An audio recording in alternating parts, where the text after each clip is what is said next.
نحمدہ ونصلی ونسلم علی رسولہ الکریم اما بعد فاعوذ باللہ من الشیطان الرجیم بسم اللہ الرحمن الرحیم۔ میرے واجب الاحترام، میرے عزیز دوستوں، بزرگوں، بھائیوں، آج آپ حضرات کے سامنے جانور قربانی کے جانور کی کچھ چیزیں جو ہے اللہ کی ذات نے ہمارے اوپر حرام کر دی ہیں، اس کے اوپر گفتگو کروں گا۔ بعض لوگ کہتے ہیں جی حلال جانور کی ہر چیز حلال ہے، ایسے نہیں ہے، بلکہ جو ہے حلال جانور کی کچھ چیزیں حلال ہیں اور کچھ حرام بھی اللہ کی ذات نے ہمارے اوپر کی ہے، ہر چیز حلال نہیں کی، اور یہ اللہ کی ذات کا اختیار ہے۔ اللہ کی ذات کی مثال کے طور پہ بعض جانور اللہ کی ذات نے ہمارے اوپر حرام کیے ہیں، کتا ہے، گدھا ہے، سور ہے، یہ جانور ہمارے اوپر حرام کیے ہیں، اور پھر بعد میں کچھ جانور حلال کر کے ان کی کچھ چیزیں حرام کر دی ہیں۔ جس طرح بیویوں کے بارے میں کہا گیا ہن لباس لکم وانتم لباس اللہ، ان کی بیویاں تم مردوں کا لباس، مرد بیویوں کے لباس۔ اسی طرح ایک جگہ پہ کہا گیا ہے کہ جو ہے تمہارے لیے کھیتی ہیں جیسے چاہو، لیکن پھر کچھ موقع کے اوپر منع کر دیا گیا کہ جس وقت تم احرام کی حالت میں تب بیوی کے پاس نہیں جانا، جس وقت وہ حیض و نفاس کی حالت میں ہو تو اس وقت بیوی کے پاس نہیں جانا۔ تو یہ چیزیں ہیں کہ جو اللہ کی ذات نے بعض چیزیں حلال کی ہوتی، بعض حرام کر دیتی ہے۔ مسلمان کے حق یہ بنتا ہے کہ جن کو حلال کیا انہیں حلال سمجھے، اور جنہیں حرام کیا ان سے باز آ جائے، ان کو حرام سمجھے۔ اب اس حلال جانور کے اندر اللہ کی ذات نے 7 چیزیں حرام کی ہے۔ اب وہ 7 چیزیں سن لیجئے کہ ہم نے باقی جانور کو کھانا ہے، گوشت اس کا کھانا ہے، لیکن 7 چیزیں ہم نے نہیں کھانی۔ وہ 7 چیزیں اللہ کی ذات نے جو ہے مسلمانوں کے اوپر حرام کر دی گئی ہیں۔ پہلی ان میں سے پہلی ہے یہ خون، جو جس وقت ذبح کرتے ہیں جو بہتا ہوا خون نکلتا ہے، یہ خون حرام ہے۔ اسی طرح جو ہے مادہ جانور کی شرمگاہ، یہ بھی حرام ہے، کوئی بھی نہیں کھاتا، خون حرام ہے، کوئی بھی نہیں کھاتا۔ نر مادہ کی شرمگاہ، نر کی جو ہے نر جانور کی شرمگاہ، یہ بھی کوئی بھی نہیں کھاتا، حرام ہے۔ اسی طرح جو ہے پتا ہوتا ہے، پتا کوئی بھی نہیں کھاتا۔ اسی طرح جو ہے مسانہ ہے، کوئی بھی نہیں کھاتا۔ اسی طرح گدود ہے، کوئی بھی نہیں کھاتا۔ ہر آدمی کہتا کہ جی یہ چیزیں جو ہے ٹھیک نہیں ہے، حرام ہے، کوئی بھی نہیں کھاتا۔ لیکن آخری نمبر پر جو ہے چیز جو آتی ہے وہ ہے جو ہے اس کو عربی کے اندر خصیتین کہتے ہیں، اور اردو کے اندر کپورے کہتے ہیں، اور بعض جگہوں پہ اس کا نام ٹکا ٹک رکھا ہوا ہے۔ کسی جگہ پہ اس کو کچھ کہتے ہیں، کسی کو کچھ کہتے ہیں۔ باہر نام چینج کرنے سے وہ چیز جو ہے حلال نہیں ہوگی، وہ حرام ہی رہے گی۔ یہ مکروہ تحریمی ہے، یعنی وہ مکروہ تحریمی اسے کہتے ہیں جو حرام کے قریب ہوتے، حرام ہی سمجھو۔ یہ 7 چیزیں ایسی ہیں کہ جو اللہ کی ذات نے ہمارے اوپر حرام کی ہیں۔ دوبارہ سن لیجئے، پہلے خون ہے، پھر جو ہے مادہ کی شرمگاہ، نر کی شرمگاہ، مسانہ، گدود، پتا اور کپورے۔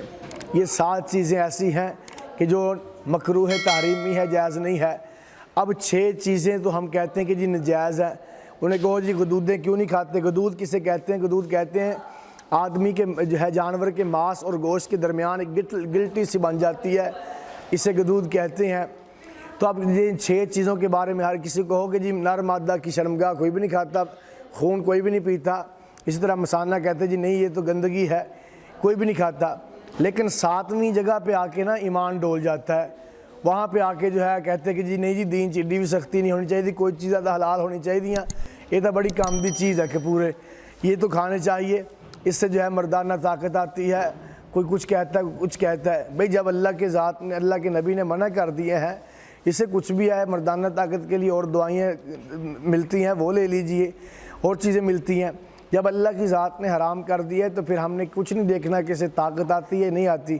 اب اگر آپ حکیم حضرات سے پوچھیں نا تو حکیم حضرات آپ کہیں گے شراب یہ انسان کے جسم کے لیے بڑی مفید چیز ہے، اس سے طاقت بھی آتی ہے، اور اس کے لیے جو ہے گلا وغیرہ بھی اس کے ذریعے سے صاف ہوتا ہے، تو وہ کہتے ہیں شراب بڑی اچھی چیز ہے۔ لیکن اگر کسی کو کہا جائے بھی شراب پی، وہ کہتا ہے توبہ توبہ کیوں پیوں، یہ تو اللہ نے حرام کر دی ہے۔ اس کے بارے میں کوئی مسلمان بھی ذرا بار بھی نہیں سوچتا کہ نہیں جی کچھ پی لوں۔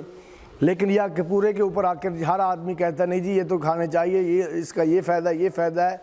بھی جب اللہ کی ذات نے یہ منع کر دیا ہے تو ہم نے رک جانا ہے، اب ہم نے کھانا نہیں۔ ایک ہی حدیث میں 7 چیزیں بیان کی ہے، 6 چیزیں ہم مان رہے ہیں، 7ویں چیز کے بارے میں کہتے ہیں نہیں جی دین چڈی بھی سختی نہیں ہونی چاہیے، تو لہٰذا کچھ گنجائش ہونی چاہیے۔ اس کے بعد جو ہے اوجڑی کا حکم، بعض کہتے ہیں جی اگر یہ ہے تو پھر اوجڑی بھی ہمارے لیے حرام ہونی چاہیے. کیوں؟ یہ اوجڑی کے اندر جو ہے پخانہ جمع ہوتا ہے, گندگی جمع ہوتی ہے, تو اوجڑی بھی حرام ہونی چاہیے. تو پہلا جواب تو اس کا یہ ہے کہ حدیث کے اندر ممانت نہیں, حدیث کے اندر اس حدیث کے اندر یہ اوجڑی حرام نہیں ہے, تو معلوم ہوا یہ پھر جائز ہی ہے. اب اوجڑی کے اندر بھی دو چیزیں ہیں. ایک تو وہ ہے کہ اوجڑی کو صاف نہ کیا جائے, یا صاف کیا جائے سرسری طور پہ صاف کیا جائے, اس کی گندگی بھی لگی رہے اور اس کا ذائقہ بھی گندگی کا آتا رہے, یہ تو مکروہ ہے, یہ تو کھانی ٹھیک نہیں ہے. ایک ہے کہ اوجڑی کو اس طرح دھویا جائے, صاف کیا جائے کہ اس کے اندر بالکل گندگی باقی نہ رہے, تو یہ اوجڑی کھا لینی چاہیے. اس کے اندر کوئی جو ہے کراہت نہیں ہے کہ کہتے نہیں جی اس کے ساتھ گندگی تو لگی ہوئی تھی. اب ہم ان سے کہتے ہیں جی خون بھی تو حرام ہے, شریعت کہہ رہی خون حرام ہے. اب یہ خون پورے جسم کے اندر دوڑتا ہے, خون جو گوشت کو بھی لگا ہوتا ہے.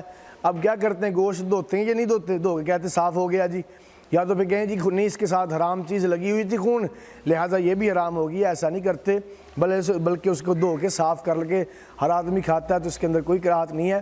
اسی طرح اوجڑی کو اچھی طرح صاف کیا جائے, اچھی طرح دھویا جائے, اس کی بدبو بھی ختم ہو جائے اور گندگی بھی ختم ہو جائے, تو اس کے کھانے کے اندر کوئی کراہت نہیں ہے, کھانا ٹھیک ہے.